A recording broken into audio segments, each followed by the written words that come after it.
មិនឲ្យតម្លៃទៅលើការដឹកនាំរបស់ស្ត្រីនៅតែឃ្លាំមើលចាំមើលតែចំណុចខុសតាមបន្តិចទេ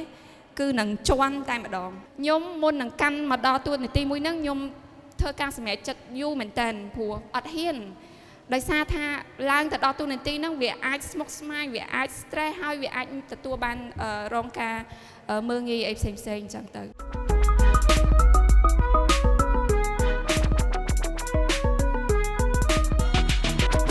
ថ្ងៃនេះមានកតញ្ញូមែនតើដែល CCHR បានផ្ដល់កតញ្ញូឲ្យខ្លាយទៅជាវាគ្មិនទិវាអន្តរជាតិនារីគឺជាទិវាមួយដែលក្រានរំលឹកយើងគ្រប់គ្នាថាការចូលរួមរបស់ស្ត្រីគឺពិតជាមានសារៈសំខាន់ហើយសិទ្ធិរបស់ស្ត្រីក៏ជាសិទ្ធិមនុស្សដែរខ្ញុំពិតជាមានសេចក្តីសោមនស្សរីករាយដែលឈានមកដល់ដំណាក់កាលមួយនេះដែលคล้ายទៅជាអ្នកដឹកនាំវ័យក្មេងមួយរូបនៅក្នុងវិស័យសង្គមស៊ីវិលបើមើលពីប្រធានបទចំណងជើងនៃប្រវត្តិរបស់នាងខ្ញុំ From Ordinary Girl to Becoming Leader អញ្ចឹងប្រហែលជាខ្ញុំជា Ordinary Girl before right ខ្ញុំជាក្មេងស្រីម្នាក់ដែល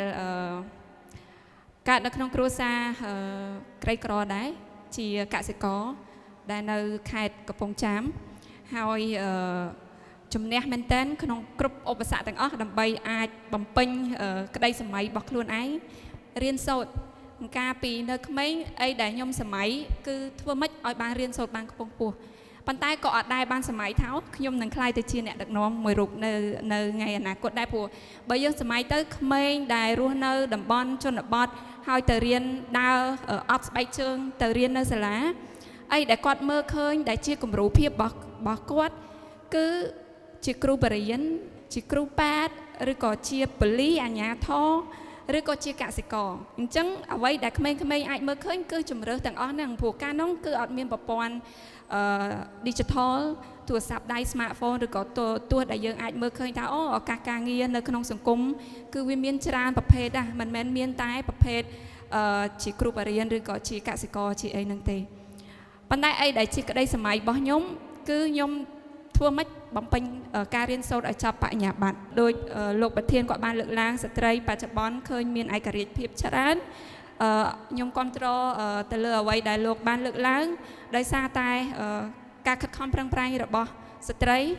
ហើយក្នុងនាមខ្ញុំផ្ទាល់គឺខ្ញុំខំខ្លួនឯងមែនសូម្បីតែរៀននៅក្នុងមហាវិទ្យាល័យក៏ខ្ញុំសុខចិត្តចំណាយពេលសៅរ៍អាទិត្យដើម្បីដើរលក់ស៊ីមទូរស័ព្ទដៃហើយនឹងលក់ប្រគុណអនាម័យដើម្បីឲ្យប្រជាពលរដ្ឋនៅក្នុងសហគមន៍ហ្នឹងគាត់ទិញប្រគុណយកទៅប្រើប្រាស់ហើយខ្ញុំបានកម្រៃ 5,000 ឬក៏ 4,000 ក្នុងការលក់ប្រគុណមួយហ្នឹងដើម្បីយកលុយហ្នឹងមករៀនគួរបន្ថែមទៀតអញ្ចឹងបើគិតទៅការខិតខំនេះដោយសារបំពេញក្តីសម័យរបស់ខ្លួនឯងគឺអត់ខ្លាចហត់នឿយទេប៉ុន្តែក្នុងនាមជាកូនស្រីហើយជាកូនពៅនៅក្នុងគ្រួសារទៀតអ្វីដែលឪពុកម្ដាយ expect រំពឹងពីយើងគឺនៅក្បែរគាត់ហើយនៅមើលថែគាត់ហើយការមានប្តីមានគ្រួសារដើម្បីបំពេញមុខមាត់សង្គមអានេះគឺជាអ្វីគាត់ចង់បានប៉ុន្តែអ្វីដែលយើងចង់បានគឺខុសពីអ្វីដែលពួកគាត់ចង់បានអញ្ចឹងធ្វើការតស៊ូមតិនៅក្នុងដំណាក់កាលដែលខ្លួនចង់មករៀននៅភ្នំពេញឆ្ងាយពីផ្ទះគឺយើងតស៊ូមតិជាមួយឪពុកម្ដាយច្រើនមែនតើតតែខ្ញុំប្រម៉ែប្រមូលមិត្តភ័ក្តិបងប្អូនដែលគាត់មានចំណេះដឹងខ្ពស់ឬក៏លោកគ្រូណាដែលគាត់មានចំណេះដឹងខ្ពស់មកជួយគ្រប់គ្រងខ្ញុំតស៊ូមតិជាមួយឪពុកម្ដាយទើបគាត់អាចយល់ព្រមឲ្យខ្ញុំមករៀននៅភ្នំពេញបាននៅក្នុងដំណាក់កាលឆ្លងកាត់ឧបសគ្គជាច្រើនរហូតដល់ទទួលបានអាហារូបករណ៍រៀនបញ្ចប់បញ្ញាបត្រផ្នែកទំនាក់ទំនងអន្តរជាតិហើយក៏បន្តរៀនអនុបណ្ឌិតផ្នែកInternational Human Rights Law រហូតដល់ពេលនេះមានឱកាសក្លាយទៅជានាយិកាប្រតិបត្តិរបស់អង្គការប្រទេសស្រីរយៈពេល3ឆ្នាំនេះទោះបីយើងក្លាយទៅជាអ្នកដឹកនាំមួយរូបដោយសារការតស៊ូជំនះការខិតខំប្រឹងប្រែងរៀនសូត្រច្រើនពីខ្លួនឯងក៏ដោយប៉ុន្តែមិនភ្លេចទេចំពោះប្រព័ន្ធនៃការគ្រប់គ្រងរឿងដែលជាឧបសគ្គសម្រាប់ស្ត្រីក្នុងតួនាទីជាអ្នកដឹកនាំគឺជាការមើលងាយសមត្ថភាពរបស់ស្ត្រីខ្ញុំលើកយកឧទាហរណ៍មួយនៅពេលដែលខ្ញុំធ្វើការជាប្រធានកម្មវិធីនៅក្នុងស្ថានទូតអង់គ្លេសការពីបទពិសោធន៍ខ្ញុំកាលមុន ពេលដែលខ្ញុំត្រូវតែជួបជាមួយនឹងនាយកសាលាដើម្បីបញ្ជ្រាបកម្មវិធីអប់រំរបស់ស្ថានទូតពេលដែលចុះទៅជួបគេគឺគាត់អត់បានមកស្វាគមន៍ខ្ញុំទេដោយសារតែខ្ញុំក្មេងគាត់គិតថាខ្ញុំជាជំនួយការឬក៏ជាលេខាធិការរបស់តកុងឡានខ្ញុំអញ្ចឹងនៅពេលដែលយើងជួបស្ថានភាពបែបហ្នឹងខ្ញុំក៏គិតថាក៏បាក់ទឹកចិត្តមួយដែរ impression ដំបូងគឺទៅស្វាគមន៍បរោះហ្មងហើយគាត់ជាតកុងឡានដែលជូនខ្ញុំទៅទេហើយដោយឡែកខ្ញុំជាអ្នកតំណាក់តំណងខ្ញុំជាអ្នកកាន់កម្មវិធីហ្នឹងគឺគេអត់មកស្វាគមន៍អញ្ចឹងយើងមានភាពអន់ចិត្តមួយថាហេតុអីបានជាគេអត់ឲ្យតម្លៃក្មេងស្រី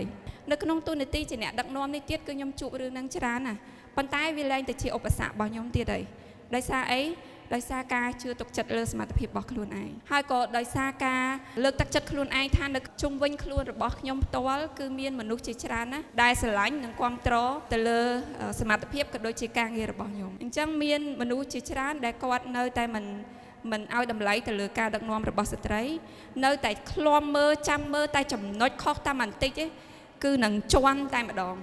អញ្ចឹងវាធ្វើឲ្យយើងជាស្ត្រីហ្នឹងលែងហ៊ានទេដោយសារអីអ្នកដឹកនាំរបស់ស្ត្រីមួយឡើងមក suffer អីខ្លះគឺការឃ្លាំមើលការ harass ការបៀតបៀនការមាក់ងាយផ្សេងទៀតវា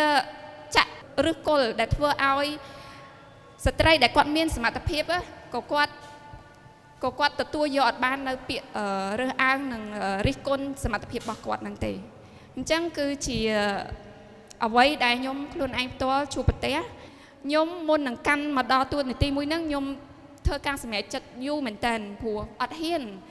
ដោយសារថាឡើងទៅដល់តួនាទីហ្នឹងវាអាចស្មុគស្មាញវាអាច stress ហើយវាអាចទទួលបានរងការមើលងាយអីផ្សេងអញ្ចឹងទៅប៉ុន្តែខ្ញុំកាន់បាន3ឆ្នាំជាងហើយទុកថាវាជាភាពជោគជ័យមួយសម្រាប់ដំណើរជីវិតរបស់ខ្លួនខ្ញុំផ្ទាល់ហើយខ្ញុំនឹងលើកទឹកចិត្តឲ្យក្មេងស្រីផ្សេងទៀតហ៊ានចាប់យកឱកាសហើយហ៊ានកាន់តួនាទីជាអ្នកដឹកនាំ